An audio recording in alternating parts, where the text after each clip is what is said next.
Alrighty, so we are at chapter 14 and Jack showed up, so we're about to find out what he's about to do now. Chapter 14, let's get started. Evangeline didn't know if time was like magic and worked differently in the north, but she would have bet her life that it started moving faster the instant Jack strode away. Dinner took place at an elaborate table encircling the phoenix tree. It was set with pewter goblets and honeycomb candles shaped like castles, and beside each plate were wooden figurines of tiny dragons, all displaying names. Jack's name had been placed beside hers. He didn't show up, but his chair was perpetually full of curious nobles. The Prince of Hearts had apparently been correct about his attention doing wonders for her popularity. Everyone was friendly, and then I'm only talking to you because someone else made you look important sort of way. Evangeline heard a lot of what the pretty color of hair was, just like that princess. Of course, no one could remember that princess's name or which prince she'd been married to, but almost everyone remarked on it. Evangeline tried her best to be attentive and polite, but all she could think about was kissing Prince Apollo. A part of her was slightly intrigued by the idea. Who wouldn't want to kiss a prince? But she didn't want it like this.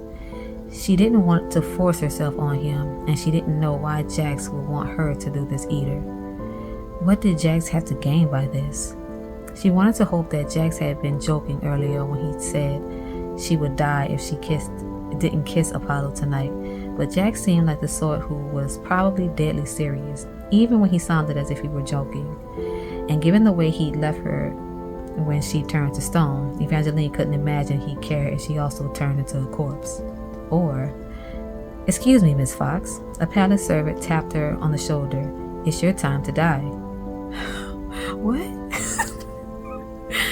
Evangeline startled, but quickly realized that wasn't what the servant said. He'd actually said, "It's your time to meet the prince." But in that moment, it felt like the same thing. She'd come up with only one theory why Jax would want her to kiss Prince Apollo. Jax wanted to kill him. Jax had painted her lips with his blood, giving her some of his magic, and his magic was in his fatal kiss, which possibly meant her kiss was now deadly. Her breathing quickened as she approached the steps circling the phoenix tree. Jax inclined against the stair rail at the base, head tipped back, blue hair tumbling over one eye, and giving the impression he'd been waiting for her half the night. "Ready, pet?" He held out his arm like a gentleman. Evangeline ignored his offer, but leaned closely enough to whisper as they started up the winding steps. "Why do you want me to kiss Prince Apollo? Is this going to kill him?" Jack side-eyed her. "I appreciate a good imagination, but use it when you kiss the prince, not when you think about what the consequences might be. I'm not going to kiss him unless you tell me why you want this. If I wanted you to kill the prince, I wouldn't be climbing these stairs with you." Jackson wrapped the arm she just refused around hers. His gray shirt sleeve were rolled up so she could feel his skin, cool and rock solid. The contact covered Evangeline's flesh with tiny unwanted bumps as he brought her closer to his side. There's no point in having another person commit murder if you're going to be in the room with them. Evangeline wanted to keep arguing, but Jax made a convincing point. This was a small relief. Evangeline really didn't want to die, but she also knew that she couldn't kiss the prince if she thought that it would hurt him. "If that's not your plan, what will happen when I kiss him?"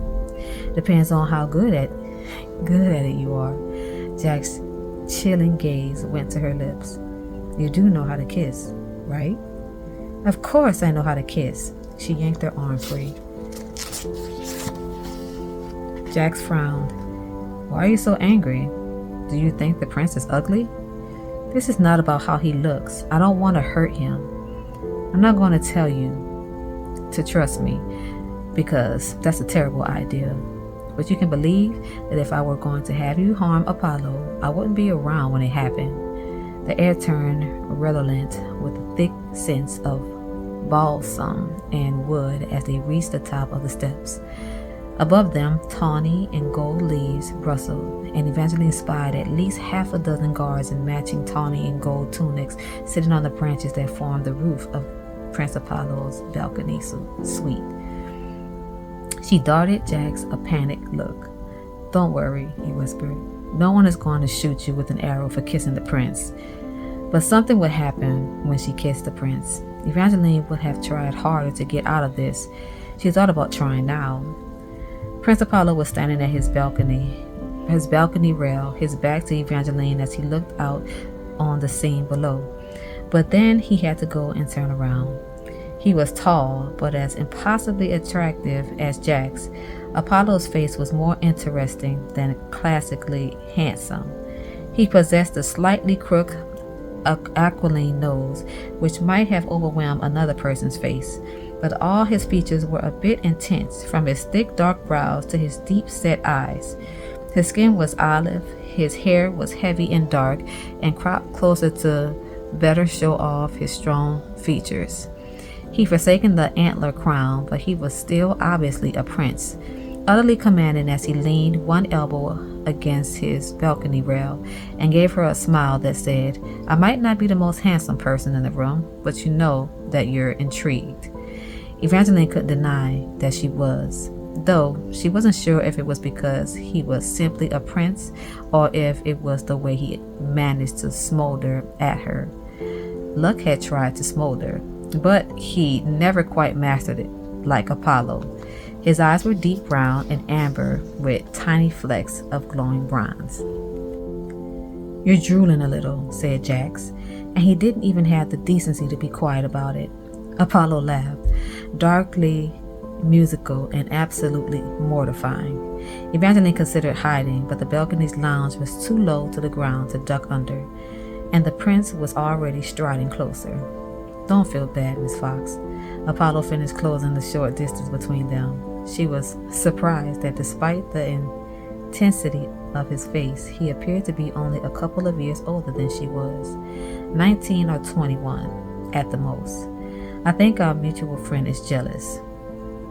He's been telling me for weeks how gorgeous you are, but until now, I thought he was exaggerating." "Jax told you about me?" Evangeline didn't even try to hide her shock as her gaze shot to Jax. He'd already left her side to wander the small suite, and he met her stare with the same taciturn disinterest he'd shown everyone else when he first entered the party. If looks could speak, this one would have told her, "Just because I said it doesn't mean I believe it." But he had said it. She didn't care if he meant it or not. Jax had acted as if her appearance that night was a surprise, and all of this was unplanned. Yet he'd known she was coming for weeks. He'd been setting up that kiss. Why? What did Jax want? What would happen when she kissed the prince? Evangeline couldn't come up with a single new theory. She tried, but it was growing difficult to focus. Something felt very wrong with her heart. It had beat faster when she first met with Jax, but now it was almost as if she had two hearts. Her pulse was going wild, pounding painfully in her chest as if it might soon run out of beats. When she looked back at Apollo, her heart began pounding. Kiss him, kiss him, kiss him. It didn't feel like a desire so much as a need. Apollo was close enough that she could just take one step, tilt her head, and then press her lips to his. And yet, Evangeline couldn't. Not until she at least tried to learn why Jax had set this up. Instead, she managed to say, "How well do you know Jax?" The prince's bold smile faltered. "I'm not accustomed to ladies coming up here and asking about other young men. Please don't mistake my question as interest in Jax. I'm not interested in Jax, and yet you keep saying his name." Apollo's words came out as teasing, but his gaze was not. He looked at her the way that Evangeline imagined portraits stared at people when their backs were turned. No more magnetic smiles. No smoldering brown eyes. It was the gazing equivalent to pulling out a knife and tilting it so it caught the light. It seemed Prince Apollo's confidence had its limits, or maybe he wasn't that confident after all. Perhaps he and Jax were more rivals than friends. Maybe that's what this was somehow about. Evangeline still didn't understand what Jax was really after or what this kiss would do, but she didn't have time to figure it out. Her heart wasn't just pounding now, it was hurting, straining. Jax said she'd die if she didn't kiss the prince by the end of the party. And although it wasn't quite over, Evangeline knew this meeting was. Apollo's posture was shifting. He was about to dismiss her. Soon he would turn and walk away without another word. If she was going to kiss him, this was her final chance. Evangeline lifted her eyes, seeking his lips, but somehow her gaze drifted over Apollo's broad shoulder to Jax. He leaned against the balcony rail, flicking a silver coin with his long fingers. The corners of his lips twitched ever so slightly, and he continued flipping the coin as he silently mouthed, "Will she kiss him? Will she die? Will she kiss him? Will she die?" Evangeline would die eventually, but it would not be tonight. She focused her gaze on Apollo. Spots danced around the edges of her vision, turning the prince into a blur of dread. "I'm sorry." She reached up to cup his cheek, rose on the tips of her toes, and brought her lips to his. Apollo didn't move. Evangeline's heart skipped. This wasn't working. Apollo was going to pull away and call down the guards, who would surely shoot her or arrest her or drag her from the party by her hair. But instead of shoving her off, Apollo's lips pressed against hers as if this were how he frequently finished conversations with his female guests. And it wasn't surprising in the least that Evangeline had wanted a goodbye kiss. His warm hand went to her hip, pulling her close as his tongue slid inside her mouth, stroking hers as if giving her a goodbye gift. What is going on? Her cheeks heated at the thought that Jax was watching the embrace, but she didn't pull away. Apollo's technique was better than Luck's, who was always a little too eager, and yet everything about the way Apollo touched her felt more practiced than passionate. Fleetingly, she wondered if he had painters capture the way he kissed, if that's why everything felt a little like a performance. His finger gently squeezed her backside, digging in just enough to make her feel a jolt of surprise. "Goodbye, Miss Fox," he murmured against her mouth. "I like this more than I expected." He started to pull away, but then his grip around her hip tightened, and he was kissing her again. His lips greedily slanted over hers as his other hand slid into her hair, destroying the curls Jax had already mused at Apollo plundered her mouth. He tasted like lust and night and something lost that should have stayed that way. Evangeline's heart became a drum, beating harder and faster as he pressed in closer. There were layers of clothing between them, but she could feel the heat coming off him. More heat than she'd ever felt with Luck. It was almost too hot, too hungry. Apollo burned like a fire that consumed instead of warmed, and yet there must have been a part of her that wanted to be scorched, or at the very least, singed.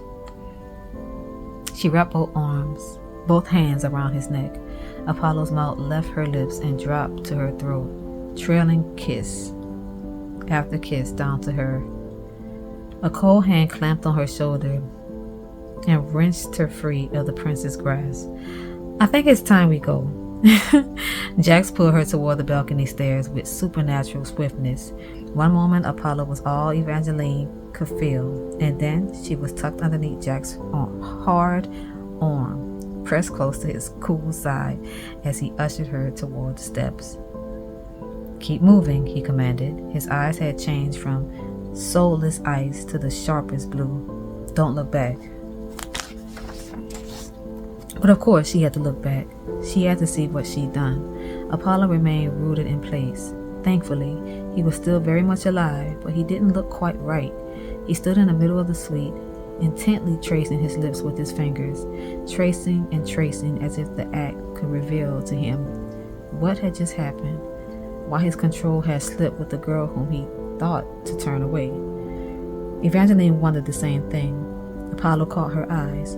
There were still embers of heat in his gaze, but she couldn't tell if it looked like passion or anger. "Jax, what did you do?" she whispered. "It's not what I did, little fox. is what you've done. And tomorrow night, you get to do it even more. That